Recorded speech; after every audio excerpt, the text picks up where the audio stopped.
and welcome back to my channel. So, kumusta naman kayo guys? Pasensya na hindi tayo nakagawa ng collective kahapon kasi as in busy talaga. May birthday kasi dito sa amin. So, naging busy ako dun sa sa birthday. Okay, so ayan guys. Tignan natin kung kanino bang love reading yung masasagap natin guys. So, ayan. Remind ko lang kayo guys, no, na ito ay general reading. Maaring makaresonate sa'yo. Pwedeng makaresonate sa person. Ayan, hikayatin mong makinig na si person, no? Kung kayo ay magjowa, ayan, mas magandang kayo ay parehas nanonood, guys, no? Para mas maanohan, 'di ba? Mas maaral ng person mo. O ikaw bahala kung gusto niyang panoorin, kung hindi, hayaan na natin siya. Okay, so yun guys, meron tayong dalawang card. Ito yung energy mo. Ito yung energy ng person mo. So, tingnan natin. Ano yung nararamdaman mo kay person? So, parang baliktad. Okay, baliktad yung card. Ayusin ko lang, guys. Ito pala yung card mo. Ito pala yung kay person. Ayan, tignan natin. Ano nararamdaman sa inyo ni person? Ano ang nararamdaman sa inyo ni person? Nararamdaman ni person sa inyo? Spirit guide. Ayan guys, kung kayo ay naiinip sa ating pag-shuffle, pwede nyo pong i-skip yung pag-shuffle ko. Okay, nararamdaman ni person.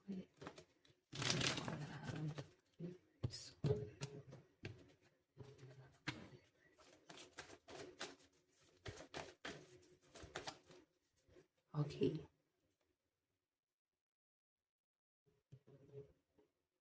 Ano naman ang nararamdaman mo sa person mo?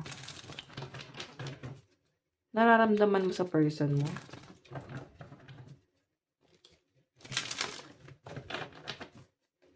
Nararamdaman mo sa person mo?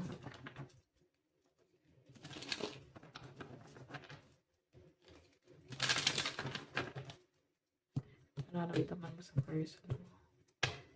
Okay. Okay. Tingnan natin guys, kay person muna. Anong nararamdaman sa'yo ngayon ni person mo? Ayan. Page of Wands. Mukhang nag-e-enjoy daw si person sa'yo. Or nag-enjoy. Parang immature si person ha, Page of Wands. Or pwede mas bata sa inyo. So, yung person mo guys, nakakita ko masayahin siya, no? Nararamdaman niya sa inyo. Siguro every time nakausap ka niya, iba yung kilig, saya na nararamdaman niya guys, no? Iba yung excitement. Or kung ano man yung vibes na naibibigay niyo sa kanya guys, maaaring malaking tulong yon para sa kanya, no? So, kung makita nyo guys, Page of Wands, parang gusto ko niyang puntahan eh. Napapaisip siya rito. Siguro yung person mo sobrang excited na makita ka, makasama ka, mayakap ka, mahagkan ka. Ganun yung nafe-feel ko rito. So, Page of Wands. Okay? Parang feeling niya guys, handa siya magpabilog sa inyo. Kung nabibilog mo yung ulo niya, no? Siguro binabola mo siya. Ganon. So, I think si person, open siya sa ganyan. Okay lang. Parang ganon. Masaya naman siya. Natutuwa naman siya sa ganon. So, tignan natin guys. Ano naman yung tingin sa inyo ni person? Oh my God, temptation. Ito na naman tayo sa temptation. So, ang lakas ng sex appeal mo kay person. Paano kanya tignan guys? Parang gandang-ganda, gwapong-gwapo. Ang lakas ng sex appeal mo eh. So, ito guys, pagdating to guys sa katawan, no? Siguro sexy ka, macho ka. So, nakatingin siya sa physical appearance mo guys eh. Oo. Siguro may spiritual din kasi tingnan mo oh. So, I think inaaral ng person mo kung ano yung mga gusto at ayaw mo. Kasi, yun yung gusto niya na parang maibigay niya sa inyo. Yung maibigay niya yung mga gusto mo at yung ayaw mo. Okay? Ace of Wands, so, temptation. Si person natatempt sa inyo. Oo. Lakas ng sex appeal mo or pwedeng gustong-gusto niya yung nagla-love making kayo. Ganon. Okay, so tignan natin guys. Action ni person. The Fool. May nagdidikta kay person. So, para bang may nag-uutos sa kanya na, yan yung gawin mo, siya na gustuhin mo. So, pwedeng manliligaw mo to. or pwedeng kung ex to, or pwedeng karelasyon mo, may kaibigan, ganun yung nasa-sense ko na para bang tinuturo na, i-grab mo na yan. Okay naman yan siya. Parang ganun yung na-feel ko. Para bang may nagsasabi sa kanya na sayang ka. Ganun. Pwedeng family. Pwedeng nanghihinayang yung mga taong yun sa'yo. Tapos yung person mo sa nakikita ko, happy-go-lucky lang kasi siya ngayon. Okay, the fool. Pero gusto naman niya guys gawin. Or pwedeng ganito guys no, yung scenario. Pwedeng meron siyang isang kaibigan or sa circle nyo na maaaring inuutusan niya na gumawa ng first move para sa kanya. Pwedeng, ito guys ay manliligaw. Pwedeng may bridge. May nagbe-bridge sa inyo. Okay, kung ito ay manliligaw, wala pa kayong label. Sobrang lakas ng attraction mo sa kanya guys kasi tingnan mo, sobrang excited yung energy, parang nabuhayan siya guys eh. Ganun yung na-feel kong energy, sobrang iba yung ano eh, kumbaga sa ano, iba yung na-feel.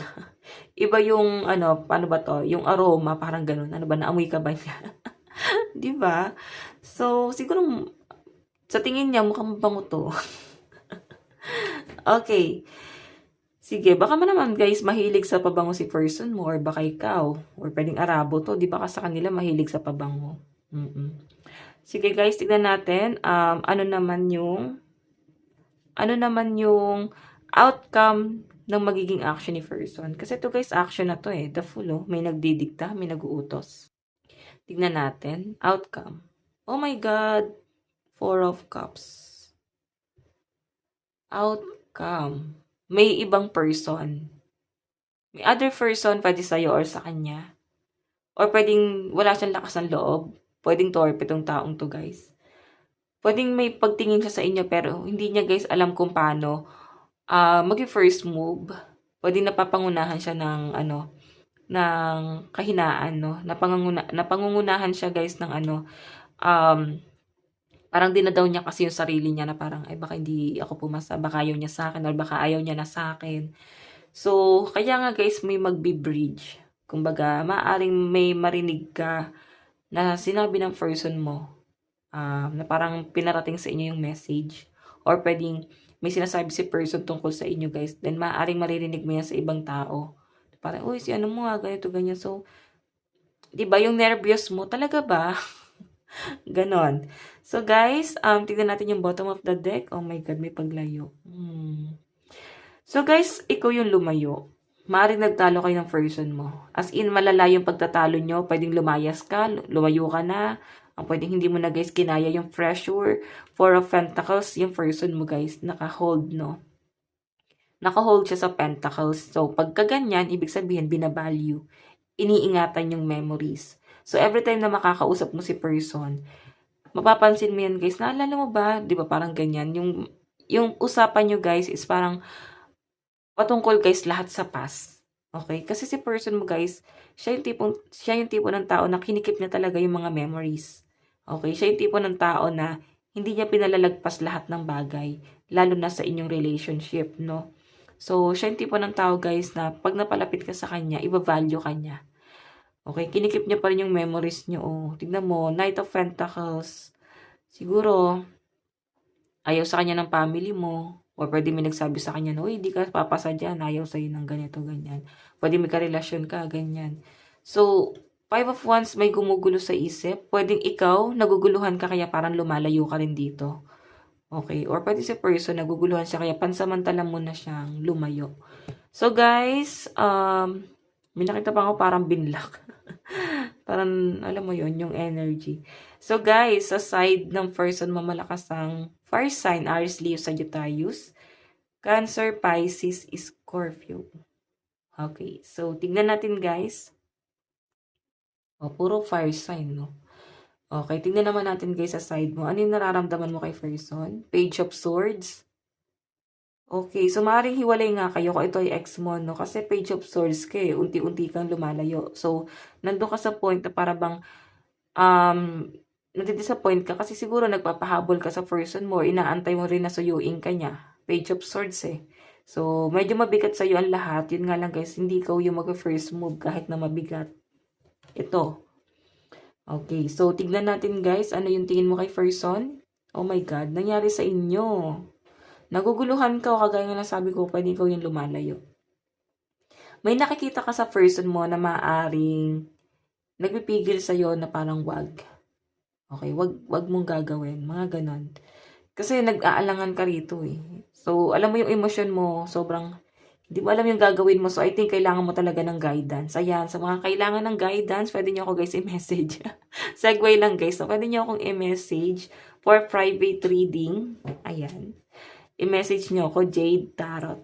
Okay, or iwan ko yung link sa atin pong description box below. Ayan, commercial lang guys. Two of Swords eh, naguguluhan ka eh. Puro swords yung energy mo. So, maaaring ino-open mo na yan sa kanila, pero parang manhid talaga si person. Mahal ka niya, pero hindi niya magets yung point mo. Parang feeling niya, ay baka hindi niya ako gusto. So, hindi kayo guys nagkakaintindihan, no? Kasi naman, para kayong bumubuo ng puzzle ni person. Wala kayong mabuo, ganun. So, tignan natin guys yung action mo. Three of Cups, naku mukhang may third party talaga guys. Kaya rin siguro ikaw naguguluhan kasi pwede ikaw ay may karelasyon or pwede may third party involved or pwedeng ito ay someone from the past na iniwan ka kasi nilagay ka niya sa third party. Ngayon, bumabalik siya. Okay? Bumabalik siya. Pwedeng matagal na yung nangyari. Matagal na kayong hiwalay tapos bigla yung nagparamdam siya na ayusin natin yung relationship natin, buuin ulit natin, mahal pa kita, what if mabuo ulit, mga ganon. So, ikaw, siguro sinasabi mo sa kanya na pag-isipan mo, or pag-iisipan mo muna, ay magpadalos-dalos. Okay? So, tignan natin guys, yung outcome ng inyong action. Emperor. So, ikaw, talagang matigas ka na, may paninindigan ka na, alam mo na yan sa sarili mo. Bottom of the deck, Temperance. Masakit sa inyo yung nangyayari guys, pero gusto mo ng hustisya, lalo na sa ginawa niya sa inyo. Sobrang sakit na to guys, Five of Cups. Nahirapan ka mag-move on. Kung ito ay ex mo, no, nahirapan ka mag-move on sa kanya. Yung pa sa inyo guys, moving forward. Moving forward, pwedeng ito ay new person. Tapos yun nga lang guys, nahirapan ka mag-move on dahil sa ginawa sa inyo ng inyong fast person. Okay, naguguluhan ka kasi ayaw mo guys ng panakit butas. Ayaw mo ng ganong pakiramdam na parang, hindi ka pa guys totally nakaka-move on sa past. Tapos may pumapasok na agad sa'yo. Someone na gustong-gusto ka, nasasaktan din siguro tong person na to, na nakikita ka niya na nasasaktan sa iba. Okay? Okay, so tingnan natin guys sa side mo, malakas ang water sign, Cancer, Pisces, Scorpio, Aquarius, Gemini, Libra, and Aries. So, sa pinapakita nga sa akin dito guys, siguro hindi ka pa maka-move on sa past. Parang masakit para sa inyo and hindi love life yung focus mo, kundi yung inyong future. Kaya gamitin natin itong isa, bago din, di ba? Same lang nito. Same lang niya, pero magkaiba kasi. Oh. Luma na kasi kaya bumili ako ng bago, guys. Okay, so tignan natin sa napatungo yung relationship nyo na yan, guys. Siguro kailangan pa talaga ng time para makarecover. Okay? So, ayan, may nagkakagusto sa inyo. Siguro hindi mo lang yan, guys, gano napapansin kasi nasasaktan ka pa. Okay, sana patungo yung relationship mo.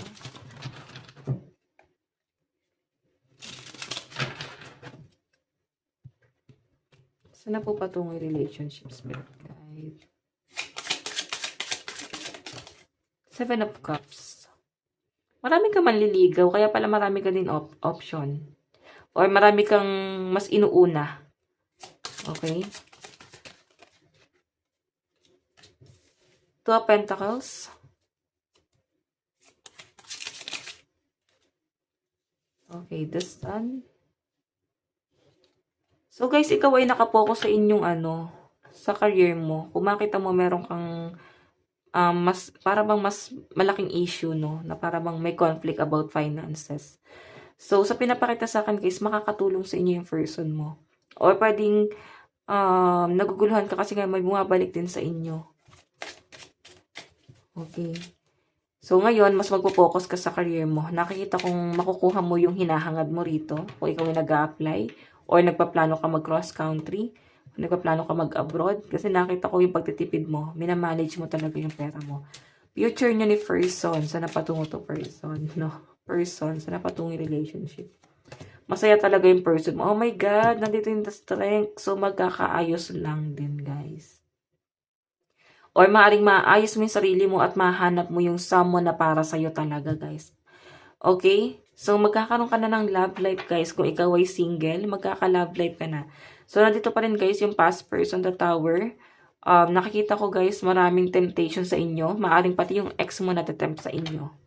Okay? Choice mo kung sino yung papasukin mo sa buhay mo. Sa pinapakita sa akin. Pero yun nga, guys, magiging matalino ka na dito kasi Queen of Pentacles ka. Nandun ka sa point na mas hinahanap mo yung assurance, mas magiging practical ka. Okay? Tingnan natin love advice. Meron tayong deception. So, niloko ka na talaga minsan. Kayo ba sa inyo, guys, nagiging guarded ka? Meron tayong separation. So, ex nga to, guys, tinatanong mo. Mukhang naghiwalay nga kayo. Maring ikaw ay niloko na tong taong to, guys. Yun nga, guys, sabi ko sa inyo, nandito yung strength. Maring kayo ay magkakaayos lang din po. Magkakabalikan. Mas magiging ano ka dito, guys, logical. Mas magiging matalino ka pagdating sa inyong relationship. Queen of Pentacles ka eh. Children. Lalo na, guys, kung kayo ay may mga anak, I think ito yung mas, mas pinagtutuunan mo ng pansin ngayon. Kung may anak kayo ng person mo, pwedeng i-workout nyo kasi meron, may hingi talaga ng tawad, guys. Pero yun nga, guys, getting to know each other, meron talaga na lumalapit. Or pwede ito, guys, ay someone from the past na kababata mo, hindi mo naging karelasyon. Pwedeng ganun. Or pwedeng naging ex mo na sa past. Yun nga lang, guys, bata pa kayo that time. Ngayon, guys, maaaring may mga single mom, single dad na at parang nagkakaayos na ulit or may pag-uusap. So, ayan, guys, someone from the past yung nakikita ko. Oh my God. Medyo sweet si person ha. Parang magiging sweet siya sa inyo. Okay, so tingnan natin, guys. Ano ba mensahe sa inyo ni person? Mensahe ni person. It was my fault, but I blame you. Mukhang ikaw pa sinisi ha. Ikaw pa sinisi ni person. Okay. I am afraid to contact you. Diba sabi ko sa inyo eh. Tatakot yan eh. Siguro dahil nga sa mga pinagagawa niya. Or pwedeng torpe talaga, kagaya na sabi ko kanina, no? Mukhang torpe. Kung sa babae yan, guys. Siyempre, pag babae, mahihain naman. Pero may mga babae din nag-first move. Yun nga lang, guys. Kung any gender naman yan, guys. Yun nga, guys. Maraming person mo nahihiya yan. Okay. Yung sign ni person. You came closer than anyone. So, I think, ikaw lang yung para bang nakuha mo talaga yung attention niya. Napalapit talaga siya sa inyo, guys. Nahulog talaga siya sa inyo, guys. Okay? Ganun yung na-feel kong energy niya, guys. As in, iba yung na-feel niya talaga sa inyo. Kagaya nga ng sabi ko kanina. Okay, so guys, ayan. Malakas ang energy ng Cancer, Pisces, Scorpio, Capricorn, Taurus, Virgo, Leo. Ayan. So, yun guys. So, guys, ito lang po ang inyong reading hanggang sa muli. God bless and love you all. Thank you.